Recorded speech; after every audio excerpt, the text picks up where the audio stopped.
180 বছরের এক বৃদ্ধা রাস্তার ধারে থাকা এক সবুজ গাছে হালকা করে ছোঁয়। পরের মুহূর্তেই সেই গাছটি শুকিয়ে যায়। তখনই তার বুঝতে বাকি থাকে না যে তার ভিতরে জীবনের শক্তি শুষে নেওয়ার এক অদ্ভুত ক্ষমতা রয়েছে।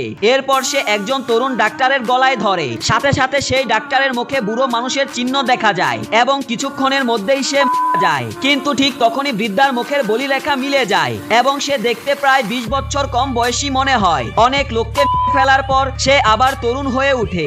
এখন সে একজন 18 বছরের ছেলের মতো দেখতে।